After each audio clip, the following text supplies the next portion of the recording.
Good morning, everyone. Good morning. We've got to do it. How feels everyone? Awake and ready. How is everyone? Awake and ready. And thank you all for joining us from all over the country and around the world. So we want to just give you a little overview. You've all had the schedule, but we'll just explain it a little bit further. The theme of the week is Master's Path to Self-Realization, Finding Inner Joy. And each day we're going to talk about different aspects of Master's Path.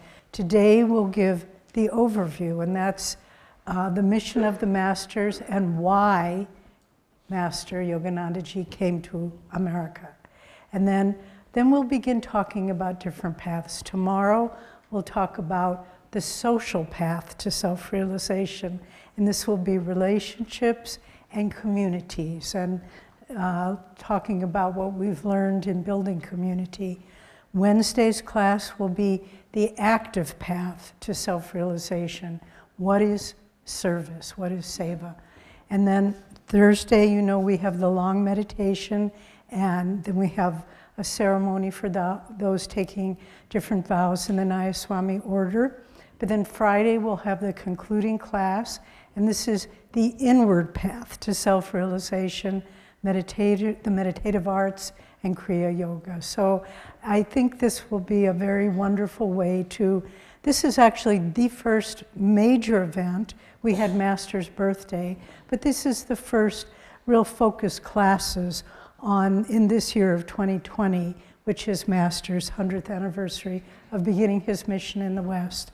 And I also want to add that when we looked at the schedule, we realized we didn't really leave time for questions and answers, which is always fun to have. So this morning, we won't have them, but starting tomorrow, Tuesday, Wednesday, and Friday, the last 10 or 15 minutes, we'll have questions. And it's a little bit easier if you write them down. You can do it after today's class. There'll be a basket on the desk in the entryway, and you can put your questions in there, and then we'll answer them the next day. So, and there'll also be time for questions just from the floor, so to speak. But it's a little easier. Sometimes people are shy to ask questions, so if you write them down, it breaks the ice. So, without much further ado,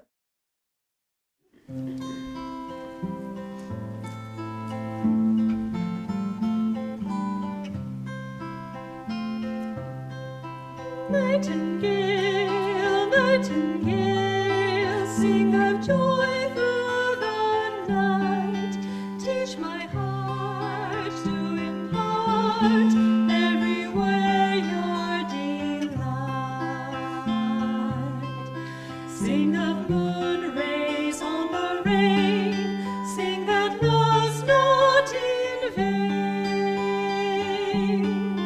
Every grief, every wrong has its ending in song.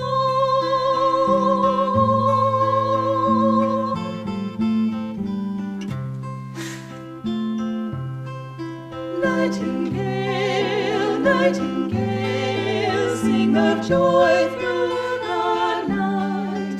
Teach all men how to spin clouds of gloom into light. Without silence, what is song? Without night, where is dawn? Were it not for men's woes, who would smile at a rose?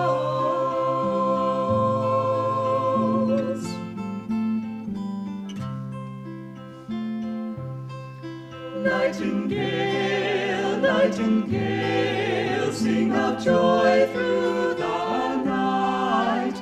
Let each tone silence groan, earth and heaven unite. Morning laughter, evening tears, snow and blossoms, all fade. Joy must cease.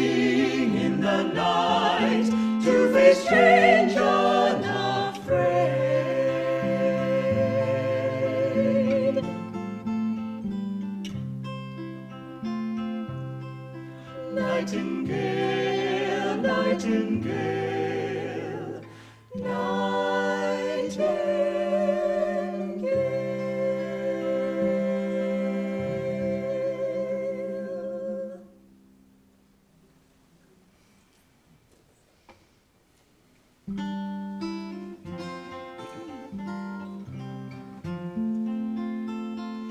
God is our Father, our Mother too. God is our dearest treasure. God's ever near, the one friend who loves us without any measure. Of his streams our love was made, only from him is love repaid. Let us in gladness all live for him, serve him in every season, serve him with thought, with hand and limb, love him without any reason. God befriends us as we are, fools we that hold his love afar. Please join us.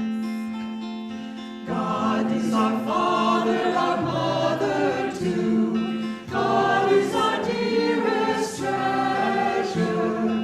God's ever near, the one friend who loves us without any measure. Of his streams our love was made, only from him is love repaid.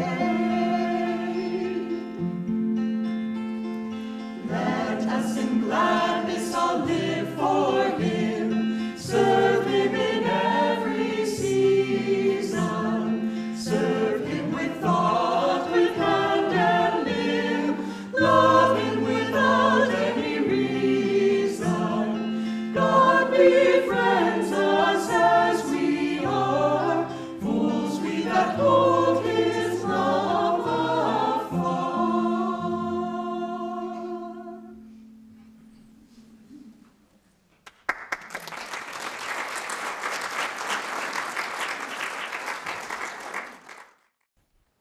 Well, this is nice.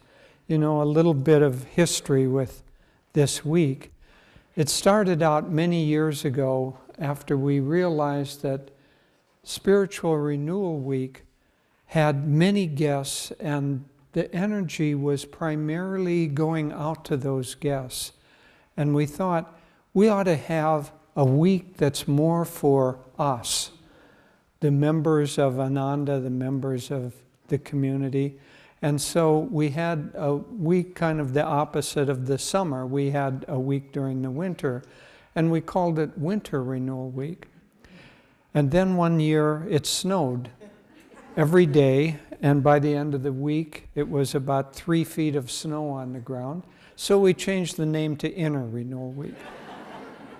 But the essence of it is that this is really meant for us as devotees, and Devi and I are able to talk much more deeply and much more directly when we're addressing an audience that we don't have to explain who Paramhansa Yogananda was. We don't have to dance around the word God as if it's going to offend somebody. And so this week is for all of us. And as Devi said, because this more or less kicks off Ananda's work with the 100th anniversary of Master, we thought to focus this week especially, as we will also Spiritual Renewal Week, to focus it on Master, his life, and his path. So today we're going to talk about the lineage and why Master came to the West when he did. And so the lineage that we have, Swami explained to us, it's really very, very interesting because the same lineage keeps reincarnating over and over again at times of great world change that's going to be happening. So this same lineage incarnated at the time of the Bhagavad Gita. And so Babaji at that time was Krishna, Master was Arjuna at that time. Why at that time? Because as Sri Yukteswar talked about the yugas, there's a descending cycle of 12,000 years containing 4 yugas, Satya, Treta, Dwapara, and Kali, and then an ascending cycle, Kali, Dwapara, Treta, and Satya. And that takes 24,000 years for that great, one might say, revolution or resolution, the great season as it's sometimes called. Well, at the time of the Gita, the Bhagavad Gita, the Mahabharata, the time of Krishna and Arjuna and the other masters, that was the change of ages in descending cycle from Dwapara Yuga to Kali Yuga. And then at least another time that we know of is that Master and Sri Yukteswar, we don't know about Lahiri and Babaji, but Master and Sri Yukteswar also reincarnated at the time of England during William the Conqueror was Master, and Sri Yukteswar was his great teacher, Lanfranc. And Lanfranc, in this life, Sri Yukteswar basically didn't have much of a public role. He had an ashram, and you hear a little bit about it, but other than the training of Master and preparing him for his mission to the West, he didn't have a big role.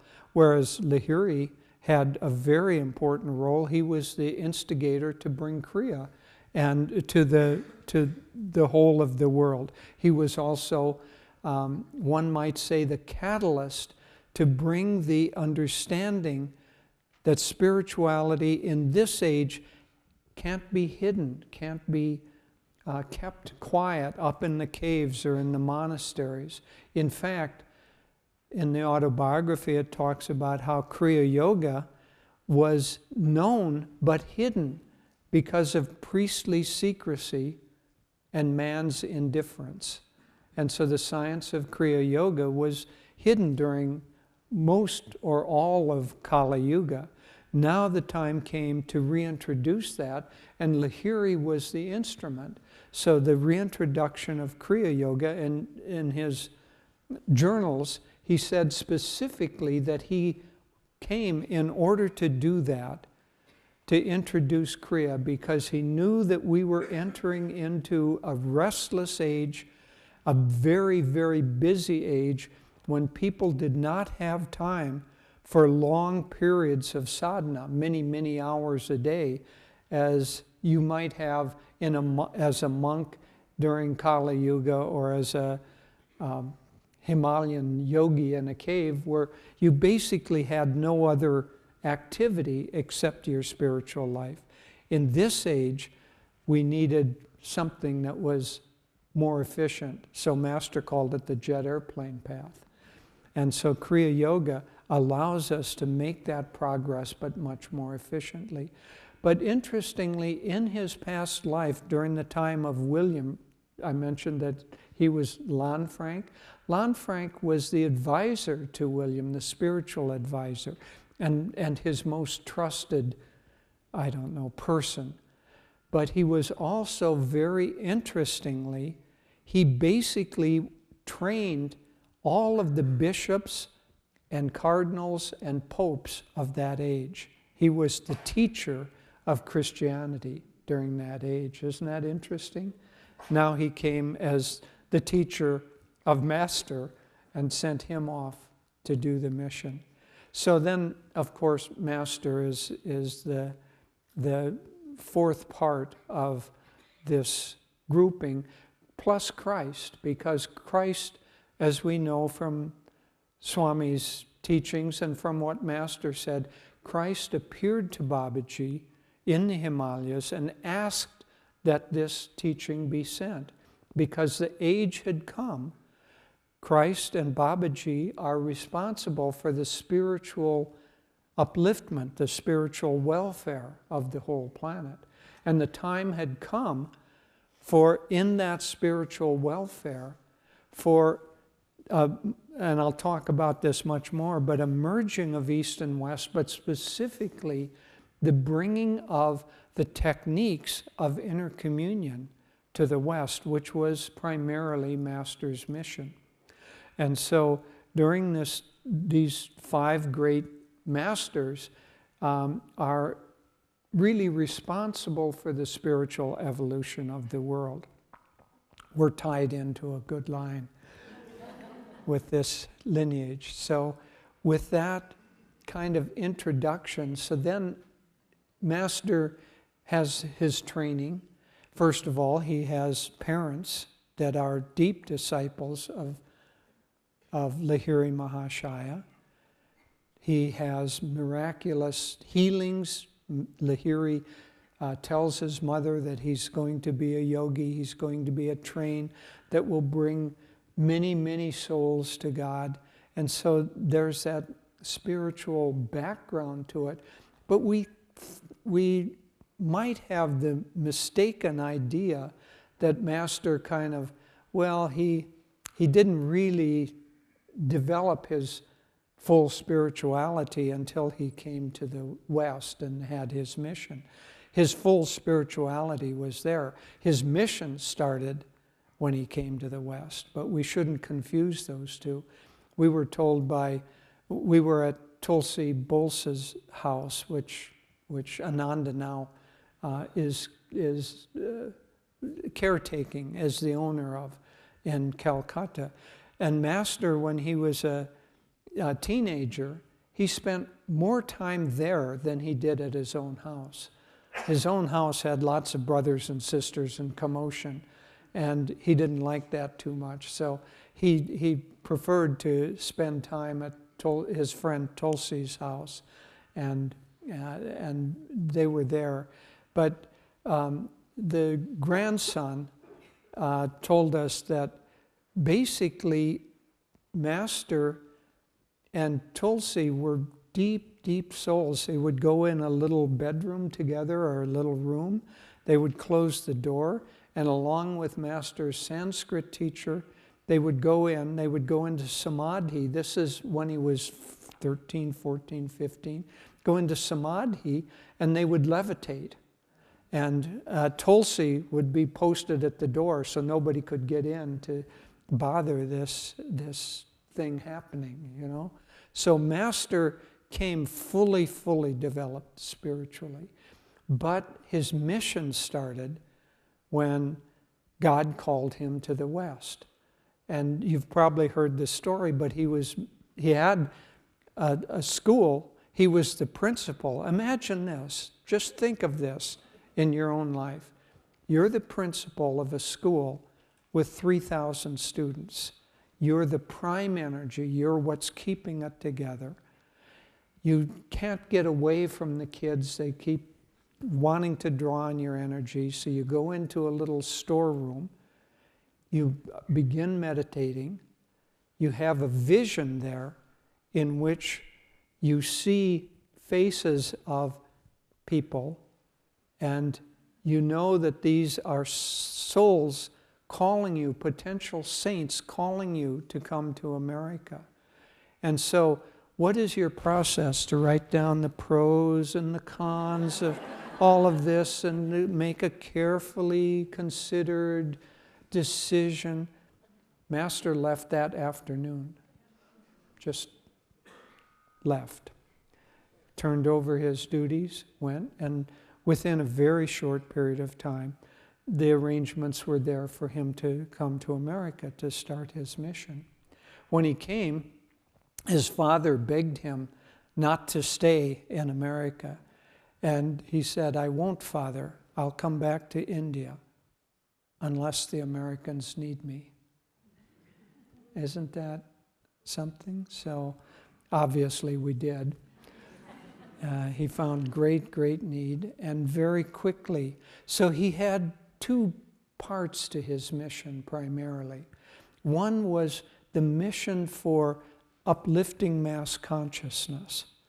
And the other part of his mission was more particularly to all of the people sitting in this room and people like us, who were people who wanted to really not only hear his teachings, not hear him lecture and be kind of bedazzled by it and then leave, but who actually wanted to dedicate their lives to practicing his teachings. Master, one time in Minneapolis, there were 5,000 people who were there in the audience and heard his lecture. And someone afterwards said, "Oh, Master, it's so wonderful. We have all of these people." And Master said, "We'll be fortunate if 5 of them really take up these teachings." So that mass mission that he had was to get these principles out, and one might say to start a catalyst in the mindscape of America. And now you look, so in 1920, here we are 100 years later. In 1920, probably everybody in America who meditated could fit inside this room. Now, 100 years later, the last figure that I heard, and this was some months ago, is that 24 million Americans have a daily practice of meditation. So imagine the change in that time. So that was what Master was doing. He was working as a catalyst to uplift the human consciousness at the time that it needed to be uplifted. So, and then the other part of it, which I'll talk about in a little while, is his mission to those of us, like us who have really taken up his teachings. So let me talk first about the elements of his mission to the world.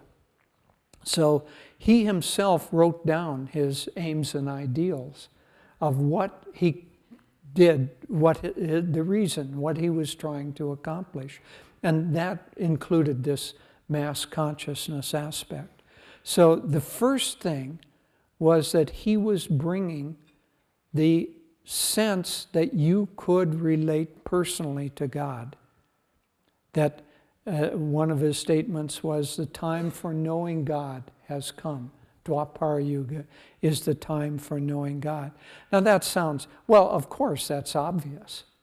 But if you look at the trend of the world, which is what he and Babaji and Lahiri and Sri Yukteswar were looking at, if you look at the trend of the world, you'll see that that's not so obvious, because the belief in God that had been kind of just an outward belief during Kali Yuga, in Dwapara Yuga, at least in this part of Dwapara Yuga, certainly as a percentage of the population in the West, that belief in God is decreasing. At this time in Europe, there are more than 50% of the people say that they're either atheists or don't believe in the existence of a God. And the sense of traditional religion in America is also decreasing. So Master came, first of all, to say that there is a God. And not just there is a God and I believe in him and you should believe in him. No, something very, very different. He said, there is a God and I have experienced the consciousness of unity with that God. That's very, very different from kind of a philosophical or belief-based system. So there is a God, and I have experienced unity with that God.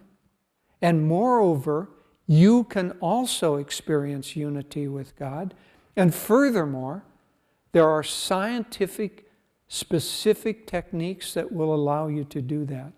Now that is a huge change from the Kali Yuga types of belief systems that you had, where you were just told what to do and God was very, very separate from you, and it was I don't know, a peasant in some muddy village in Normandy, you didn't have very much of the thought that you were God in a disguised form, and all you needed to do was remove your disguise and you would realize who you are.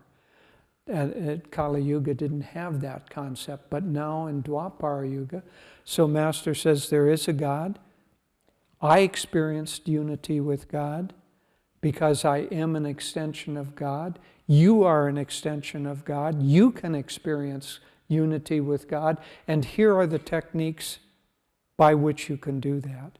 So that is the first and most important part of his mission to the world, because that is going to play out now over the next 2,000 years. We're just barely into Dwapara Yuga, less than 400 years in. So the Dwapara Yuga is 2,400 years, so that understanding of that and the specific scientific techniques have to do with control of energy and ultimately Kriya, which, as I mentioned, Lahiri brought that technique specifically for this age because it is the right technique for this age.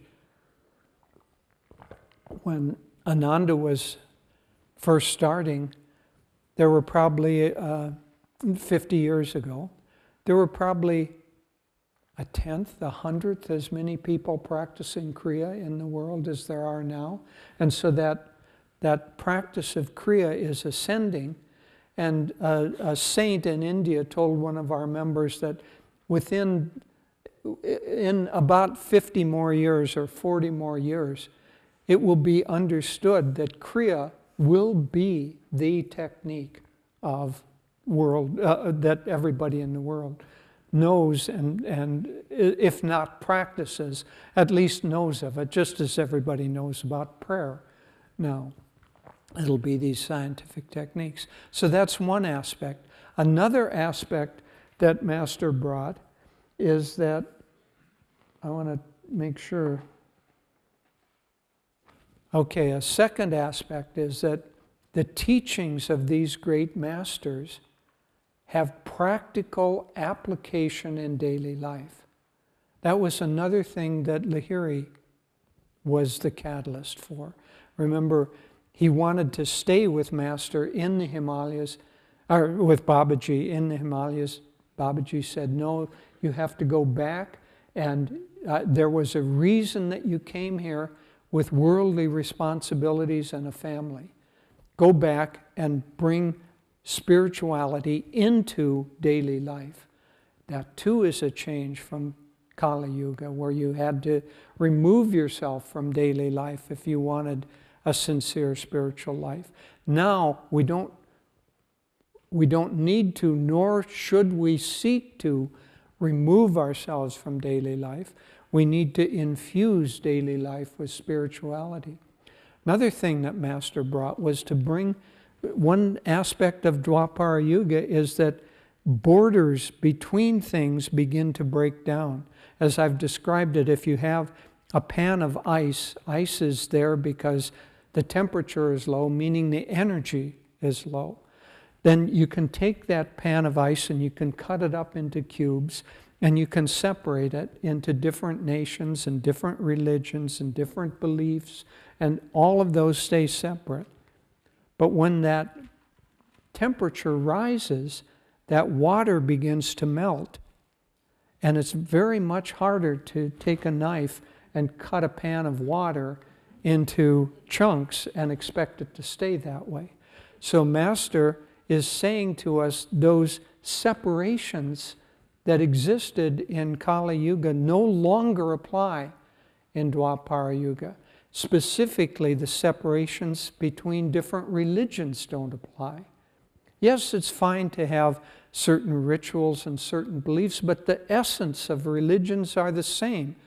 And he said, I'll take the Bible and the Bhagavad Gita as examples of that, and I will explain those two scriptures so that you can see that underlying the unity is there between original Christianity and original, one might say Hinduism, but the teachings of Krishna, teachings of Krishna and Christ are basically the same, just stated differently.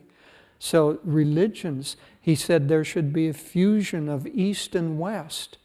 And so we're seeing that played out. See, Ananda is on the leading edge of this. I honestly believe that we're Treta Yuga consciousness beings playing a part in Dwapara Yuga, as opposed to Kali Yuga consciousness being in Dwapara Yuga. But scratch, we won't go into that.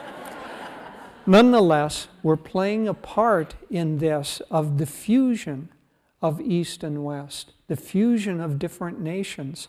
Devi and I were giving a satsang in Italy a few years ago, and it was during the time when there was a lot of talk about the European Union and the difficulties of it, which is always there. It's politics, you know, always focused on problems. So at any rate, the news was about the European Union, and I said in the satsang, don't expect the politicians to create European Union. Don't expect the economists to create a European Union. A European Union is demonstrated by the people in this room. There were people from 12 or 14 different countries all living together, working together, eating together, talking together, sometimes haltingly because of the translation, but nonetheless, see, those differences and those separations are all disappearing, and Master was bringing that along. He also said that there should be a unity between science and religion. They should not be seen as different antagonistic ways of thinking, that they're both seeking truth, but in a different way. And he talked about in meditation, the laboratory of meditation is our own consciousness, and it should be done scientifically. And so he talked about the fusion between these. He talked about how spirituality is meant to help us. It isn't something up on a bookshelf. That spirituality, properly done, should help us on physical, mental, emotional, and spiritual levels. And that it should be practical and uplifting on all of those levels. And that he talked about the body, mind, and soul all working together. Now, 100 years later, you know, scientists are at least talking about the body-mind connection. They're not quite ready to take the next step and add soul into that equation. It'll come, but that all of that's coming. Moreover, he also talked about the superiority of the mind over the body in order to produce healing. That's coming along too. And the superiority of the soul over the mind to produce welfare in our being. And so, but the point here is that these teachings are meant not to, not to be a burden, not to be something that is kind of woolly-headed and philosophically nice, but you don't have to pay attention. These are practical, daily, applicable things that will make your life better than it would be. Everybody sitting in this room who has been a part of Ananda for any time or watching online absolutely knows to their cellular being that their life is better because of these teachings than it would be without these teachings. And we'll talk about different aspects during the week. And then finally, he talked about world brotherhood, and that these teachings ought to reach out and lift the consciousness and create a sense of world brotherhood. And furthermore, there should be communities, world brotherhood communities, where these teachings can be lived and demonstrated and have a living laboratory. So all of that is his work with mass consciousness. And when he went out and gave his talks, he was not afraid of having exciting titles or of going big. I just pulled off from the internet. This is just this week, within this week, some of the titles. We have A Day in the Life of Paramhansa Yogananda.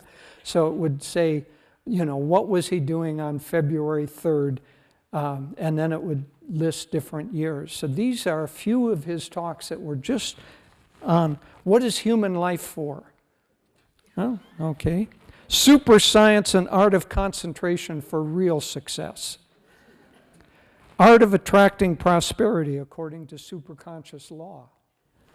And how to smile at all times. Those are just a few from, he gave hundreds of talks that way. And so we know of his talks, we know of the fact that thousands came to hear him in the big auditoriums. But what's really much more important is that he would go to these different cities, St. Louis and Minneapolis and Portland, and Seattle and Los Angeles and Miami and all over every major city that he could go to. And he would be there for 6 weeks at a time, giving daily classes, sometimes 2 or 3 classes a day, and bringing people up and initiating them into Kriya Yoga. And so at a certain point, his work turned more toward the serious devotees. And that's when he wrote his great books, the autobiography, which is like has magnetized a whole generation of people, and the Bhagavad Gita, which he said is going to bring millions of people to God. And I'll just end by saying, this is all interesting, but what does it mean for you and for me and those of us who are sitting here, those of us who are really trying to live these teachings? First of all, it means that the way to our liberation, our self-realization, is through attunement with Master and his consciousness and his teachings, by living those, by practicing those, by being an extension. Master is the power behind everything, and our fastest pathway is to get completely in tune with him. That means to practice the teachings that he brought, including all of the techniques and Kriya Yoga. But more than that, it means to take on, we're his hands and his feet and his tongue and his mind, at least in the terms of manifested individuals. He's on an astral plane right now. And so if he wants to project into the world on a physical plane, he has to do it through instruments. And you and I have the great, great blessing, and for us, the responsibility of being those instruments. And so each of us should find something that we can deeply dedicate ourselves to. You know, Master, when he gave his talk at that big garden party in Hollywood, Swami said it was the most powerful talk he ever heard. And he talked about the absolute necessity of creating these world brotherhood communities. And Swami said he was the only one in the whole audience of 600 or 700 people who heard that message in such a way that he was willing to do something about it. So Master is talking to each one of us in some way. For Swami, it was world brotherhood communities. It was spiritual communities, writing, lecturing, and editing, Master also said. Swami dedicated his life to that. You and I need to listen, because Master can't talk to us physically anymore. We need to listen sensitively and very openly and ask Master, what is it that you want me to do in this lifetime? And if we hear a calling, and if we do that calling, that will be our path to self-realization. And that's why Master came for you and me. He came for the world for another reason, but for you and me, he came to bring us to self-realization.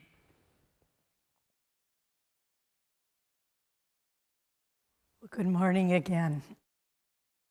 It's very, very nice to be with all of you here during this week. So I'd like to start by doing a little research and look at what was going on historically, politically, scientifically at the beginning of the 20th century, say 1900 to 1950, when the whole thrust of Master's mission was being launched. So let's just look at what was going on first historically. Well, we know about in the First World War was 1914, terrible. The world had never seen death and devastation and destruction in that way. And it ended in 1919. And that was the close of the war. And at that time, what we see in these, what we're going to be describing in this historical and scientific journey is the play of light and darkness. Because that's one of the hallmarks of Dwapara Yuga, contrast. It's not, when I first read about the yugas, I thought, oh, wonderful, we're in Dwapara Yuga now. But the more I read about it, the more I thought, oh, this is not a good thing. Because it's that tension between light and darkness, and that's what we see. So the terrible destruction of the First World War, 1919, the League of Nations met for the first time, trying to find a way to avoid this kind of violence and animosity and hostility, one nation against the other. But what else happened in 1919? End of the war, League of Nations. Treaty of Versailles, a terrible document because it sowed the seeds for the Second World War.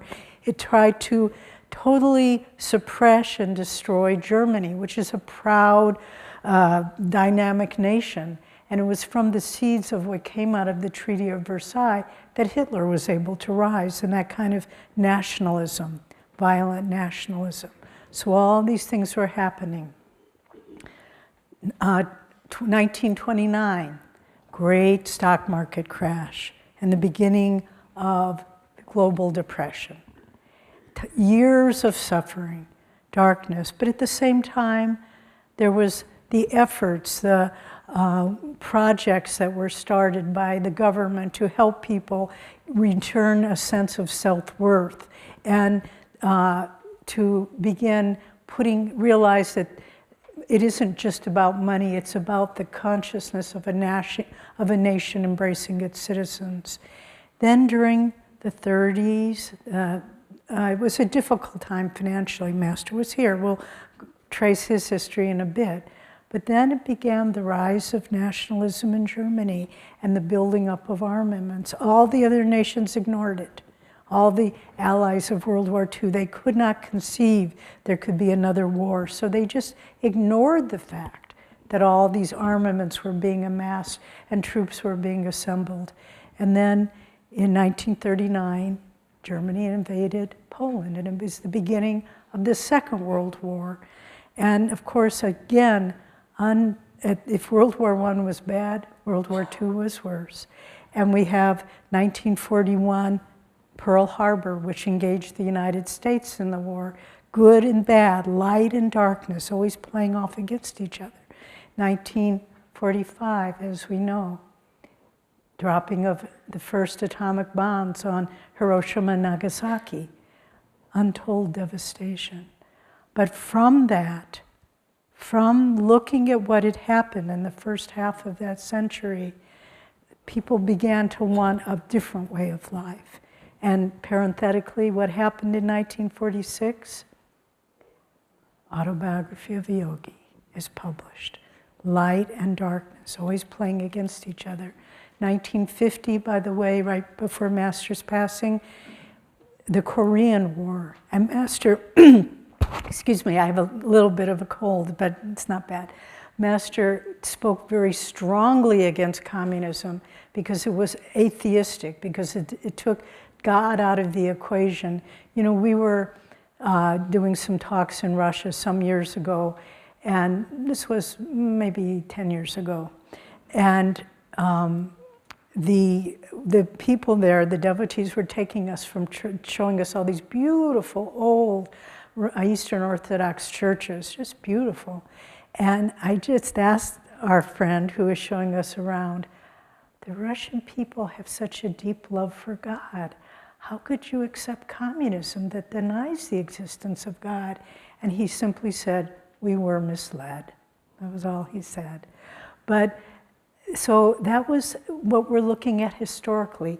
What was going on scientifically during this period? Because it's as I began looking at this, it was like pieces of a puzzle that all fit together. Okay, start at the beginning of 1905, Albert Einstein. Theory of relativity, that energy and matter are essentially the same thing. This is the right beginning of Dwapara. And actually predating that, in the late 1800s and early 1900s, Nikola Tesla and Edison began working with energy. And Tesla was an incredible soul. I mean, he was trying to draw energy and make it free for everyone, but due to funding for Edison, his discoveries were suppressed, and that's the truth. So all these things were happening scientifically, and then it starts getting really interesting, where these brilliant scientists, all these things happen in the first 30 years of the 20th century. Hubble discovers, you know what? The Milky Way isn't the only galaxy. We're just part of a vast universe. And other scientists began, so that's vast and big. And someone came up with the Big Bang theory of how the universe was created. Big, big vision. But at the same time, quantum mechanics was being looked at, where they began saying, oh my gosh, there are subatomic particles, and atomic, but even subatomic, and they're still discovering literal smaller and smaller particles. And so at this time, even though the background of humanity was killing each other and gassing each other and betraying each other, the scientists were starting to say, you know, this world is a unified whole, and it sprang from energy. And when you read some of the treatises of Einstein, as Master says in Autobiography, they're just parallel, reflecting the deepest teachings of the Vedas, that it's all one consciousness and it unites everything. And so these things were going on in the background, but at the same time, light and dark, nuclear fission. We can split the atom, and it releases a whole bunch of energy. And we can do good things with this, but we can also create bombs with nuclear fission. And they could blow up a whole city. They could destroy a whole country. Light and darkness. So this was the background of what was going on, why the masters, and now we'll talk about this. What was the parallel track going on with our line of gurus and the great Himalayan masters looking at all this? How can we help? These naughty children are going to destroy each other otherwise. And so 1893, just about the time Tesla and Edison were battling it out about different kind of currents of electricity, in Bareilly, India, a little boy was born, Mukundalal Ghosh. His parents were devotees. And as we mentioned, his mother took him to Lahiri Mahashaya, her guru, and he said, your son will be a great spiritual engine. He will bring many souls to God's kingdom. And 1 year later, 1894, and remember, this is barely 30 years after the end of the Civil War in America. I mean, slavery, all freedom, human dignity and freedom. 1894, a very centered, very detached, very deep soul, who we know as Sri Yukteswar, decided to go at his guru's encouragement to the Kumbh Mela in Allahabad. And he wasn't that impressed with what he saw. He saw a lot of beggars, a lot of superficial devotion, and he was thinking, surely the men and women of science in the West who are striving to uplift humanity and improve human life, certainly these are more pleasing to God than all these beggars. And just then, as he was having this judgmental thought, someone tapped him on the shoulder. He said, "Come, a saint wants to see you." And he said, "Who is he?" "Come and see." And so he did. And this is what, of course, the saint we know was Babaji. And we have to read this because paraphrasing it is doing it an injustice. So Babaji says to Sri Yukteswar, after he initiates him in the Swami order by calling him Swami, Babaji says, "I saw that you are interested in the West as well as the East." Babaji's face beamed with approval. "I felt the pangs of your heart, broad enough for all men, whether Oriental or Occidental. That is why I summoned you here. East and West must establish a golden middle path of activity and spirituality combined. India has much to learn from the West in material development.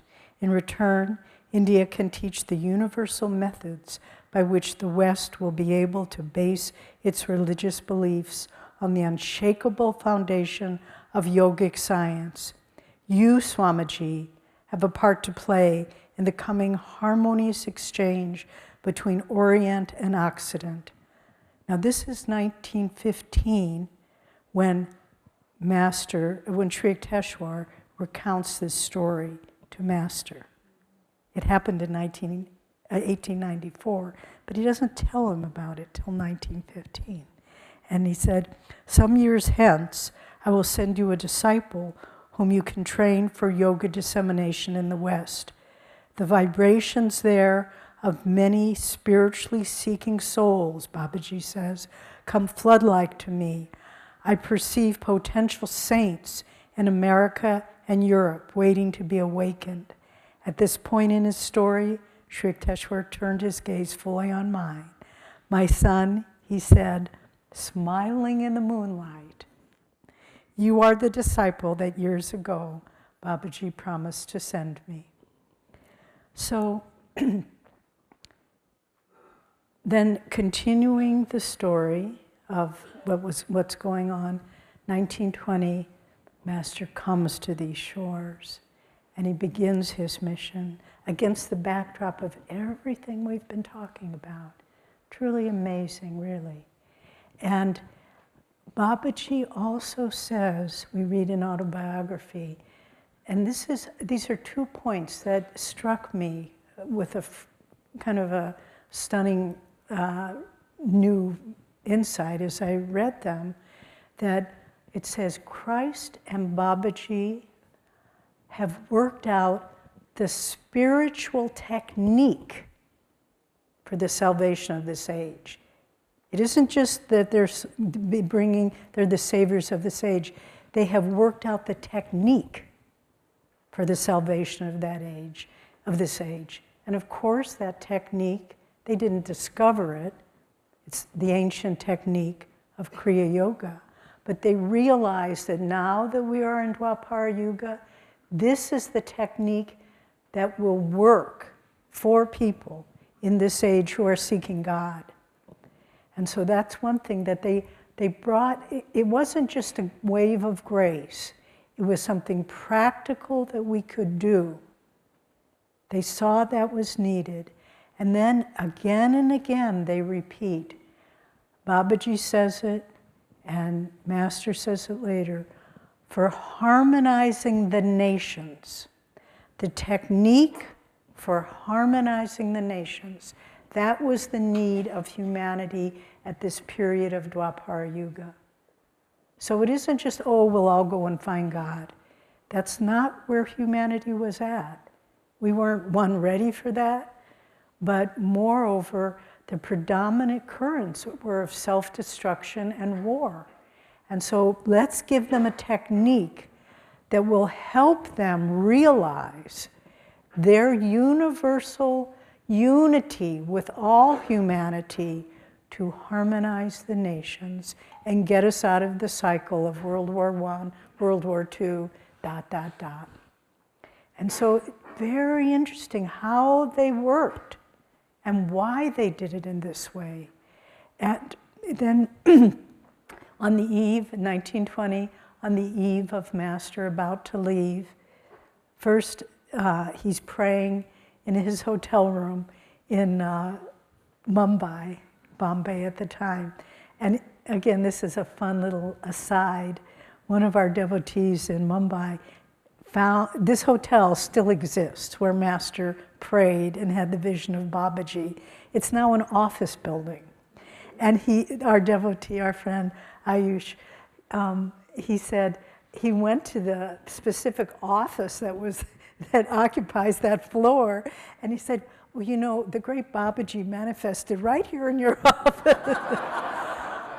Can we have meditations here? And the people, of course, looked at him like he was crazy. But I think they said on off hours they could come. Was that what? I think maybe once a year. Yeah, once a year they can go into that office. So here's Master meditating and praying till he thought his brain would burst. And there's Babaji. And he says, you are the one I have chosen years ago. Go now and bring the technique that will bring harmony to East and West. Because it's said that Babaji well understood the complexities of the materialistic consciousness of the West. And he knew the only way to change the course of human history was to introduce Kriya Yoga. He said, spread Kriya Yoga in all lands. And then the eve before he departed, he knelt at his guru's feet, who he wouldn't see for another 15 years, Sri Yukteswar. And Sri Yukteswar said, we quoted this Saturday at the minister's retreat, but it's very significant again. Specific technique to harmonize the nations, but then the third leg of it, and all these apply to us, the third leg is, Sri Yukteswar said, and this is a huge thing for an Indian, one Indian to say to another. He said, forget you were born a Hindu, but don't become an American. How do you do that? You know, work like lightning, but don't change a word. He said, he said, be yourself. Very important. And that's also one of the keynotes of Master's whole path. Be yourself. You can't be anybody else.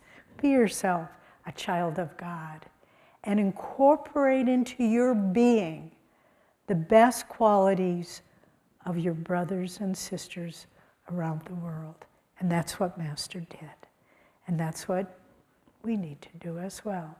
So this was the launch of that mission, to bring a technique, to harmonize the nations, and to create a model of a new global citizen that was neither East nor West. I mean, you look at the pictures of Master in the early years, and he still was more Indian, wasn't he? But then as time went by, he was neither. He did it. He incorporated the best of all beings into himself. And he could be with American Indians, he could be with the little Italian opera singer, he could be with the president of Mexico, he could be with the president of the United States, Calvin Coolidge, and he reflected their consciousness, but at the same time, he was himself. He was a child of God. And what a great blessing to have him as a model. So now then, Jyotish talked a lot about what Master did. I want to talk a little bit about how he did it. So let me flip over my notes so I don't forget anything. So drawing from different sources, when Master first arrived in Boston, yes, he spoke at the Congress of Religious Liberals, and he lived in the YMCA and so forth and so on. Do you know the story that he had never been in a cafeteria before. And at the YMCA, he went in there and he sat down and he waited for the waiters to come and take his order, and no one came and no one came, and everyone was around him was eating. I mean, think about it. You know, when we go to India, we're always baffled by social customs and invariably doing wrong things, but that's just the way it is. But finally he realized, I don't think anyone's going to bring me food. And he watched what the other people were doing, and he got a tray and he helped himself to food. He talked about walking down the streets of Boston in his orange robes with his long hair, and he described them as little factory worker girls ran up behind him and were laughing, and they were pulling his hair. And he turned around and said, I am a guest in your country. This is no way to treat a guest. He said, if you were in my country, people would think your dress and your manner of your hair was strange. And they got it. They were very, very sorry and apologized. So he landed in America. And he said he spent the first few years, yes, he lectured, but mainly his focus was learning to understand American ways and perfecting the English language, or at least becoming fluent in the English language. So this is what he did at first. And then with that ability to speak the language and to understand Americans more, he began lecturing. And Jyotish described some of the talks. He didn't hold any punches. You know, we were giving a lecture, I don't know, I kind of lose track of time, but some time ago, we were giving a lecture in Singapore, and we had advertised, and some man came up to us afterwards, and I could tell there's going to be a problem, but because he just had you can always sort of tell, and we can't always, but this one was obvious. And so he said to me, this was a nice talk, but I don't really like the fact that you all were advertising your talk. Yogananda never advertised his talks, and I was polite, but I just want to say, have you ever seen the poster? Have you seen the names of the talks he gave? Yogananda said, we use business methods for religion to spread it. And so he wasn't afraid. So he began lecturing. And he said, in his own words, that at first some people were disappointed because his talks were so practical and down to earth. But he knew what he was doing. He said, okay, they said, we want more Indian philosophy. So he said, okay, let's see how you like this. So he gave a talk all about the subtleties of Vedantic philosophy. He said, everyone fell asleep. So he knew that's how he did it, and he had to adapt. Not change at all, but adapt the teachings that were resonant in his being so that the Americans could understand them.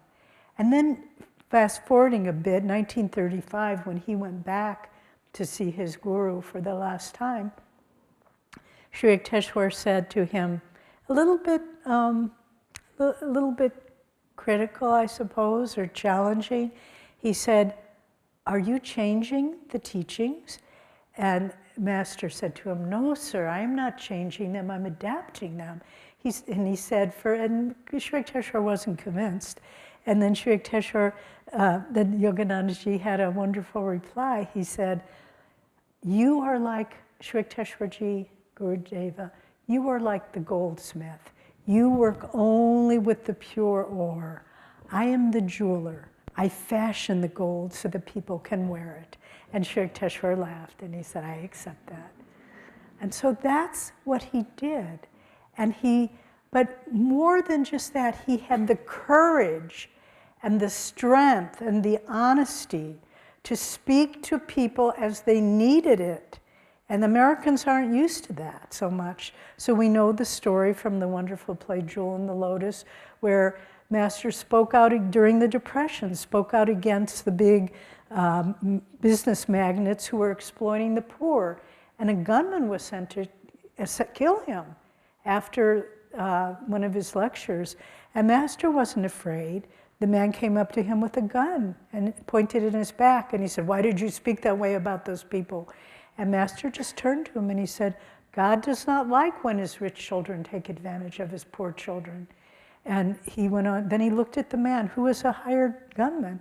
And he said, "Why do you live the way you live? You're not happy. I demand that Satan come out of you." And the man started trembling and crying.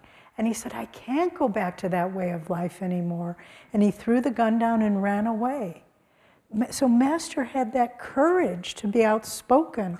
On another occasion, he was at a big high society party, and the hostess said, "Oh, please give an address."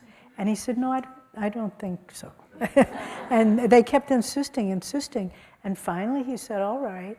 And he began talking with force and courage, because he only could speak the truth about how shallow their lives were and how empty their ambitions were. And people started crying, and many lives were changed that day. But he had to have that courage and that strength if he was going to be able to change people. And that's what he did. And then finally, he, again, working to create a sense of world brotherhood, traveling to countries on his way back from India. You know, they say that he tried to get an appointment actually with Hitler. This was 1936, but he couldn't, they wouldn't allow him to see, it didn't work out. But then finally, how Master did it was through discipleship. You know, the autobiography of Yogi, if nothing else, it's a handbook on discipleship. He came to the West, certainly not because he wanted it, but he came because his guru told him, and his Param guru, Babaji, told him to come to the West. And everything he did was an act of discipleship. And there's a beautiful quote that I just wanted to share. Master said, "When I was in India, I knew I must," in 1935, 36, "I knew I must return, but I felt such a strong affinity to stay here in this land where God exists in the very soil. Then I saw all of you, and especially those I am yet to meet." That's us. "You were my real family. You were my own. And this was my home, my family and God." This was a changed thought for me, because I always thought poor Master was Tapasya. How could it be Tapasya if he was doing his Guru's will? And that's all it was. I'm doing the will of my masters. And this, wherever they put me, is my family and God, and is my home. And so, how do we now follow in the footsteps of our Guru? All these things we've talked about. Practicing the scientific technique that is the salvation of this age.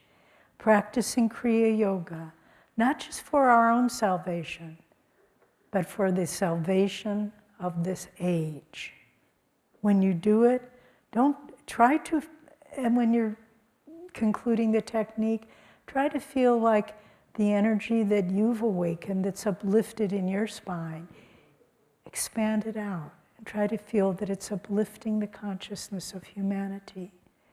Have the courage and the strength to do what you know is right, even if people mock you. "Oh, what are you doing that silly yoga stuff?" Although that's not so prevalent now.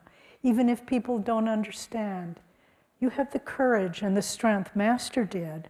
We can, to do what you know is right, even if it means maybe disappointing other people or people don't understand. But have that courage and that strength to follow in Master's footsteps. He broke the ice for us. We can follow in those footsteps. In your discipleship, feel that everything that you're doing, if it's spiritual, quote, or just a regular job, everything you're doing is in service to the Guru and is a reflection of your discipleship. This is the key to making our life have meaning and value. And adaptability. Don't just think this is how we've always done it. Even this is how Ananda's always done it. Think outside of the box. And we're so thrilled that many of the young people who are coming, I would say almost all, who are coming to live at the village, do this. They respect what's gone before, but they're willing to think in new ways, to be innovative. We need this very much. If this work will continue in Master's in his footsteps. And then finally, to just be yourself a global citizen. Feel that every nation is yours, every suffering, everyone you see suffering, that suffering is a part of you. There aren't this nation and that nation and the haves and the have-nots. That's what the politicians are telling us. We're all different. Protect your own. That's not what Master came for, and it's not what he lived for, or any of our masters. They came to show us universal brotherhood, creating communities, creating centers wherever you are, to express this universal acceptance and respect. You know, Swami did this with his music. It's so beautiful how he touched the high consciousness of so many different nations, Hawaii and Japan and Mexico and Ireland and England and Spain and on, not to mention India. But he was trying to reflect in the music that same underlying melody, the melody of harmony and divine consciousness. And I'll just close now by reading a passage. This is, of course, the first edition of Autobiography of a Yogi. And I want you to close your eyes and feel like Master is saying these words to you.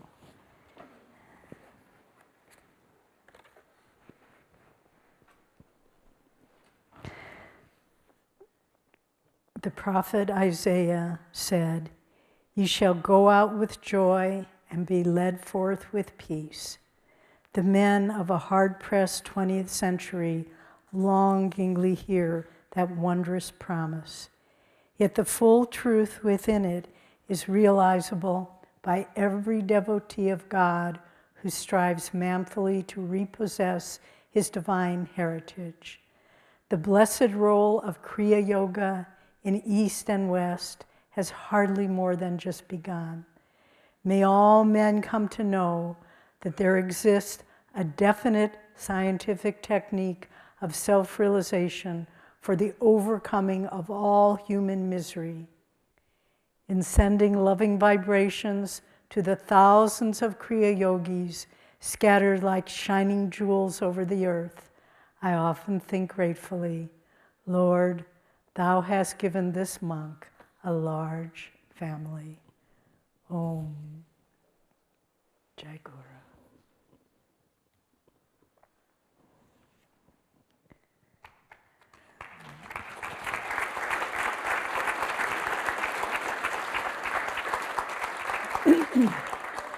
Thank you. And we'll take a little break now for 5 minutes or so if you need to stretch or something. And then we'll come back at noon and we'll have a half-hour meditation.